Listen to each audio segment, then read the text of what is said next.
Thank you so much for having me. I'm super excited about this conversation already. Well, it really has already set a great foundation. I think Tiffany and Omari were really just describing things that have been echoed for so many decades in terms of, I know, particularly in Black organizing. We talk about a lot of folks who have been saying solutions are necessary right now. Tell us about your work on this initiative.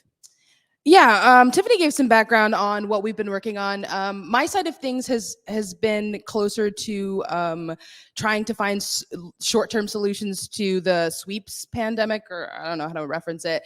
The kind of sweeps that we've been experiencing that have increased under the new administration of Bruce Harrell. So I started working on the campaign as co-chair with Tiffany and like this time last year. And since then, I've kind of been like bringing people in together and talking to more community folks. When we first started this, Tiffany kind of just like asked me like, what do you want to do about this Compassion Seattle thing? And I thought it was a great opportunity to bring in people who aren't typically at the table when you talk about initiatives and fighting for something in Seattle, not just the biggest unions or established organizations. I was like, we need social workers, we need mutual aid workers, we need people who actually live outside, because if we fight this in an institutionalized way, we're really not going to get the answers that we want. We'll probably end up like conceding on a lot of issues. So I think it was really important that when we started, it was like from a basis of, like, we want to really reflect the needs of marginalized folks and people who are most impacted. And so like, I see my role as making sure that we stick to that and make sure that we like rooted in those values. And we've had a lot of folks come in since then, and they are super about that life, right? They want to make sure that this initiative doesn't get washed down, that we're asking for really big things because we need really big things, and that people are willing to push for something even if it seems kind of far-fetched. Yeah, I really love this approach because I think it's so necessary right now. I talk often about bold approaches. It's just the zeitgeist we're in. The times we're in cannot allow for us to have a, stair-stepped kind of approach anymore. It's like we understand the end result of what's needed. We need to get there quickly. And so when you talk about these sweeps, I mean, as Omari said, we've been kind of seeing this take shape. I know that, we've been seeing it in terms of some of the ways that Mayor Harrell's administration has gone about this. I've been saying from the gate that if you're not partnering with social services, if you're not partnering with community rooted solutions, when you think about clearing up the streets, what are we really doing here? Are we just moving up, this issue from one side of the street to another? What are some of the real details that you're experiencing out there by really paying close attention to these sweeps?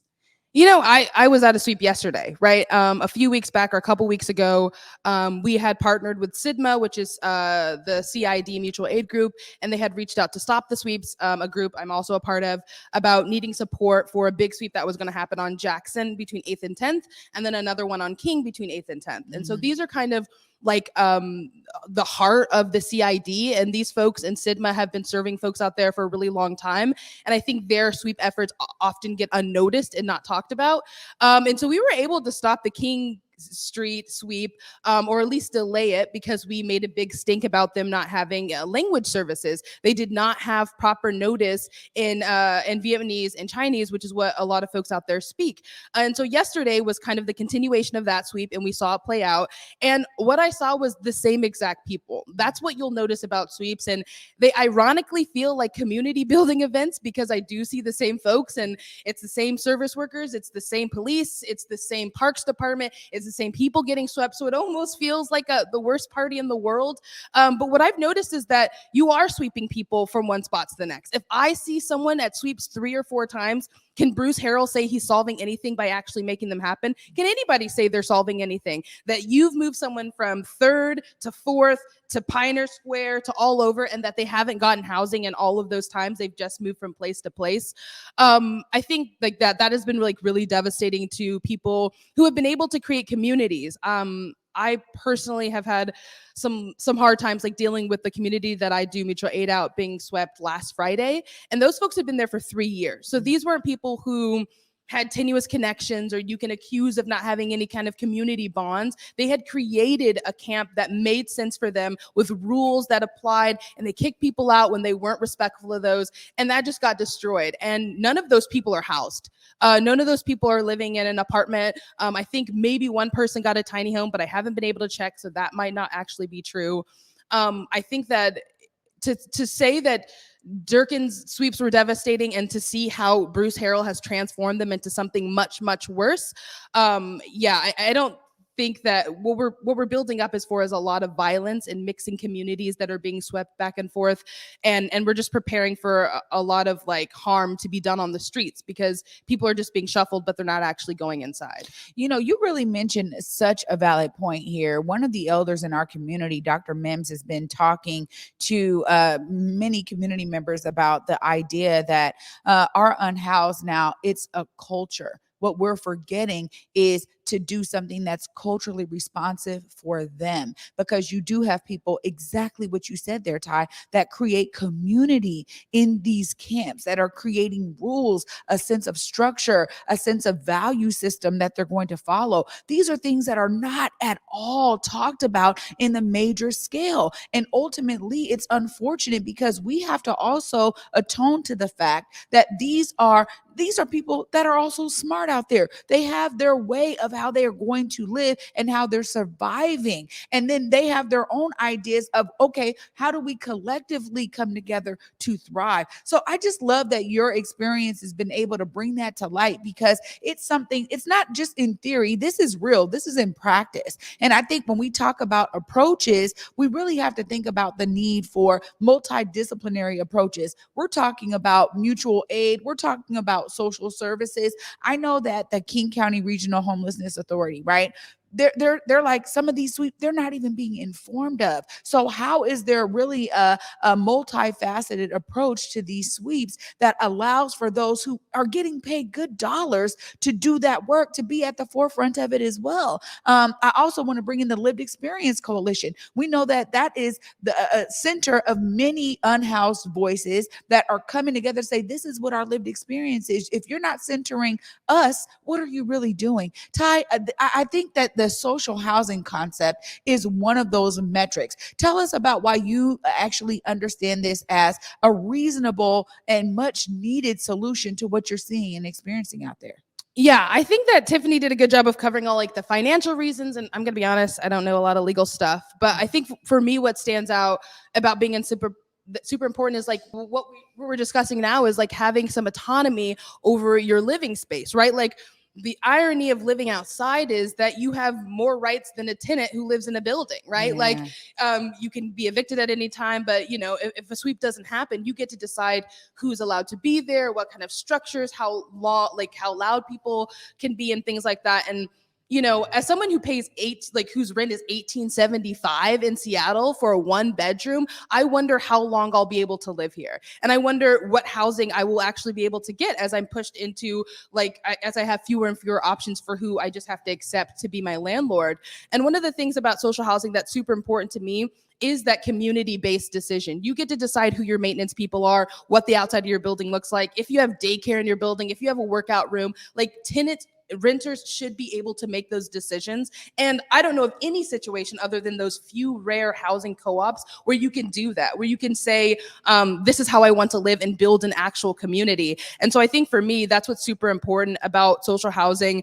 And another thing is I was a case manager for a year and I had to quit that because that was a hard job. But one of the things I noticed is that, you know, even if you have $5,000 in your pocket, you can't get housing because you have a past eviction, because you have anything on your record that says that you were a bad tenant, because you have a conviction, because you have a low credit score, because you don't understand the application process, or because you have a voucher and there's no way to put that you have a voucher on that application. And so with social housing, we are able to get rid of all or most of those barriers that make it hard for Black and brown people, especially in my experience, to even get into housing, even if they do have the funds. And so I think, you know, what's really important to me is I would like to see some renter, some tenant control over the way that we live. And I just don't see that even in the nonprofit affordable housing models. You know, you still have to go through that application processing that's actually longer than a regular housing, like market rate housing application, because you've got to prove your income and you've got to show how many kids you got and all these different things, and hopefully just make it easier to get into housing and stay in housing, because what I'll tell a lot of people is a lot of folks don't need transitional housing outside. They don't need supportive housing. They could get off the streets and into an apartment without any support very easily. It's just none of those apartments exist. You know, they're starting at $900, $1,000 for a studio, and that's just not reasonable for people who do need a leg up in terms of price outside of like the support and stuff.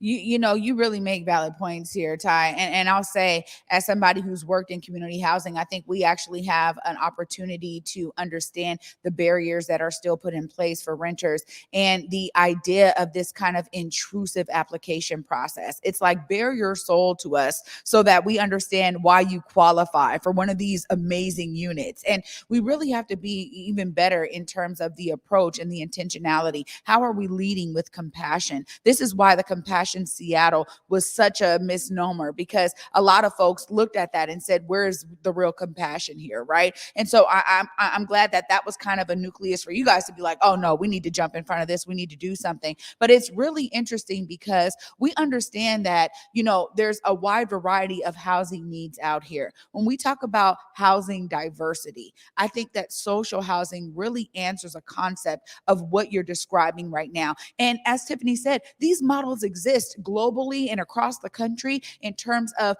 renter approved appropriations for their housing. The renters are the ones and the tenants are the ones that are the decision makers. And there's also opportunities for the tenants to become owners, shared owners in the space. These are things that really open up the market around housing diversity that are totally necessary for a city such as Seattle and a county such as King County, where we see the high cost of living is now doing exactly the opposite in terms of caring for the citizens. So I really appreciate you guys' work on this, because you guys are really setting a tone for what we need next. I mean, what are some of the things that you think people can be doing to support what you guys have going on?